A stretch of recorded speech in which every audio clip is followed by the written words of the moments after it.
the incompetence up front is so clear to see in it, and we've said it for so long. We've said it for the last year and a half doing this podcast. Everyone says it on Twitter. Everyone says it everywhere you go around the Amex. You walk out of the ground, people talking about our forwards. Anyone that's a pundit will say exactly the same thing too. If we don't get a striker, this is a big question that I want to ask.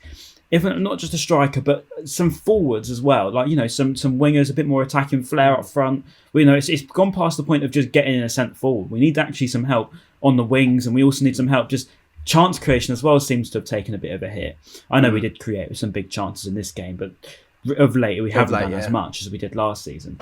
If we don't get anyone in this summer, which I think we will, does it then beg the question for Graham Potter? I'm thinking of how to word this carefully. Does he just walk? Because do you just think, do you know what? As Graham Potter, I've had enough. Like, I can't do another season of just no disrespect to him, but Mopé and Trossard and... But Ryan, we bought a £6 million striker in from a Belgium team, so he's obviously going to change everything and win us loads of games, isn't he? But genuine question though, Ben. Like, what do you think? I've got an answer. Yeah.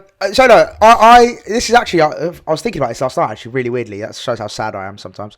But I was actually thinking about the whole Potter situation, and I genuinely, this is my belief. I think genuinely, Graham Potter. Don't get me wrong. He's got his what do you call it, imperfections, and he does sometimes make the odd decision which I don't really agree with or I think is a bit strange. However, I feel like he's massively being let down by the players. Simple as that. God, Simple as that. Like, exactly. The higher ups, the ones helping him, fund the transfers, whatever. But I genuinely believe, like, what more can he do if Mopé steps up for a penalty and skies it over the bar? What can Graham Potter physically do? People were saying that's his fault for picking the what can he do? Yeah, how can he physically do anything more than that? Like, okay, cool. If you don't agree with his selections, if you don't agree with his substitutions sometimes, which I don't sometimes, some of the subs he makes, like, and when he makes them, like, for example, Sarmiento should have come on a bit earlier for me because he was class when he came on. Like, why not bring him on 70th minute, 80th minute? He can actually have an impact on the game. But anyway, back to the question. Yeah. Just to complete. I feel like he's being let down by the players. It's not Graham Potter's fault. He's a very good manager, and we know that. We know what he can do with a good squad, and when he's able to actually field his strongest 11. I just feel like he's been massively let down by the players. The players just aren't doing it. So does he? I mean, if I was Potter, I'd be out the door already, to be honest. So but would you be thinking, I've got a point on that though. Like, I don't think if I was Potter and I was really selfish and just thinking about myself, I would be worried because the team that I'm working under has lost 6 on the bounce and then only just drawn against Norwich. His stocks are going down, and unless our performances pick up towards the end of the season, what team will want Potter right now? Because, and like, even 442 done an article recently saying like what he's achieved, and that's a whole conversation in itself. But they were saying that he was back to Austin, so he was inevitable that he was going to climb up all the leagues and get to Europa or whatever. And then obviously in Swansea, is the quarter-final in the FA Cup warranted as an achievement? I think it is. And obviously changing style of play for us. And he didn't have any team either. And then keeping us up, I think that's an achievement. But some people don't say it's a trophy, so it's not an achievement. So some clubs will probably scrutinise him and say, well, should he manage our club? Because what has he actually done? Maybe if you're looking at the top 4, then fine. But I think even if you're looking at sort of your Leicesters and your mid to higher end table of teams, from Wolves downwards to about 10th, I think any of those clubs, maybe not Wolves now, they've got a very good manager by the looks of it, but most of those clubs would take Potter in a heartbeat. I mean, Brendan Rodgers is probably on borrowed time at the minute anyway. Yeah, I think that's probably the more realistic one I can see. Those sort of teams, and I just think that Leicester is probably going to get a lot more backing. I'm not by the way linking him to Leicester or anything. I'm not saying it's going to happen or anything, but I'm just using it as an example.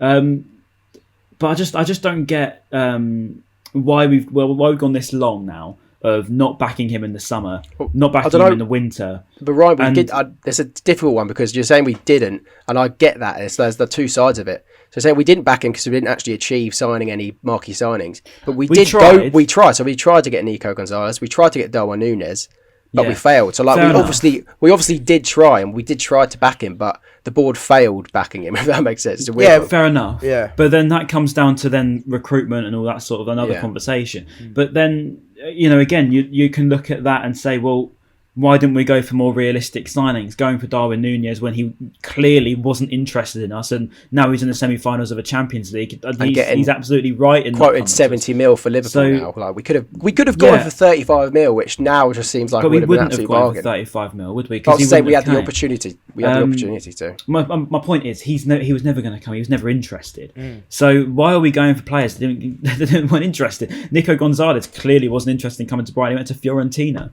We're looking at unrealistic signings that were never actually going to happen. Obviously, I can't speak for the rest of the transfers because I don't know what happens behind the scenes. But it begs the question as to why other clubs can do it, but why can't we? And obviously, I'm not going to again slate that, but I just think I don't get the logic, because now obviously we've got so much pressure on the summer. There's so much pressure, and I put that article out a while ago, and now Andy Naylor's funny enough put an article out pretty much the same.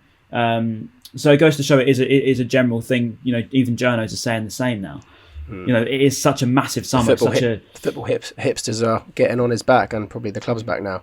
But sorry, on that, Ryan, though, when do we get to the point? And Joe Sayer said it. When do we get to the point where you do start saying, well, if we keep losing games, managers have gone for losing 3 games in a row.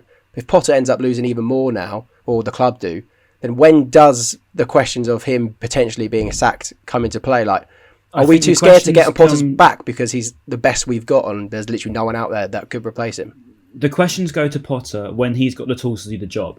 You can't judge him when he hasn't got the tools. I mean, it's like putting me, I don't know, to build a house, and then, I try and build a house and I can't do it. And it's like, well, obviously I can't, because I can't build a house. You know what I mean? But if you put me on a podcast, do a pretty decent job of it. So, I can't build a house, but I can run a podcast.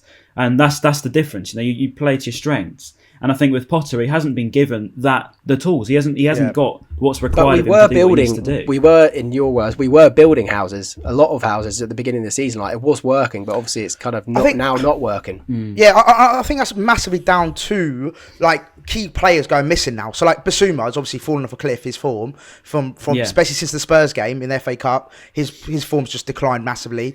Then we've had. Who else in key areas? Mope's sort of fallen off. Obviously, he saved us a lot of points in the, those last minute sort of equalisers in front here of goal, and 100%. Yeah, front of goal.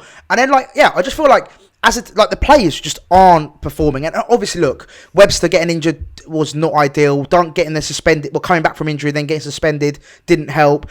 Defensively, we just haven't been as solid. That foundation we had before from defence, that building block going forward, has just been dismantled because of injuries, suspensions, whatever it might be. So I personally can't. I don't blame Potter personally. No. I just don't think he's had the tools. As if we use Ryan's analogy, he hasn't had the tools to make a house. You know what I mean? And to back you on that, here's the 3 stats to back you on the fact that we don't have the tools to be able to do what we can do. So Opta done yesterday said 18. Brighton yesterday against Norwich became the first team to have 18 shots off target in a Premier League game since Chelsea in February 2011 against Fulham when they also had 18. Very wayward. And what's the next stat we've got? Well, that's just fucking mental, by the way. Yeah, that is bad. Andy Naylor said a good one, and this completely backs up the fact that we need another striker, a clinical one. Goals against, we're joint 6th in the league, which is pretty good for us. And then goals for is 18th. 18th out of the 20 teams in the Premier League. That's just really, really not good enough. And then where's the last one? Bear with me. Here we go. So Lee BHAFC said, since the Man United game, we've had 101 shots and only 1 has gone in over the last 7 games. Oh my and then God. Someone said, and then it goes, out of those 101 shots, only 15 of them were on target. That is awful. That's really bad. Fans have a go at us and say, well, every club wants a clinical striker, but we need a clinical striker bad. But that's bad. Every fan base says it. They're literally, whenever I'm sure all of us can say this. It's whenever we go to any kind of fan channel or any kind of other football podcast, whatever it might be, literally every single thing that gets said to me is oh, you lot would be amazing if you had a good striker. It's we know. I don't understand. This is not revolutionary. You're not telling me something I'm not aware of. It's Harry Potter would be a good wizard if he had his wand. Do you know what I mean? Yeah. It's you literally need to watch one Brighton game to come to that conclusion. It's exactly. But it's we all know what the problem is. We all know what we need it to be solved. But for some reason, it just feels like the club doesn't seem to be able to get it over the line. I'm not saying they're not trying, because like we just mentioned, we've tried with the strikers, Nunes, Gonzalez, we're whatever. Clearly just looking in the wrong places. So we're not. We're doing something. There's something going wrong. Well, obviously, we're not doing something right, are we? Yeah, exactly. If we're doing something right, we wouldn't be having these conversations for the past year and a half. I mean, the first side of insanity is doing the same thing over and over again, and thinking you're going to get a different result. Yeah. And that's like this podcast at the moment. It's the same thing over and over again. Over and over again. I think we're talking about different stuff at the moment, and so obviously again on Saturday we actually did have loads of chances, and if you look at the chances I wrote down there, so many in that second half, especially like you mentioned, Ryan, and it's just so blatantly obvious that all we need is that striker.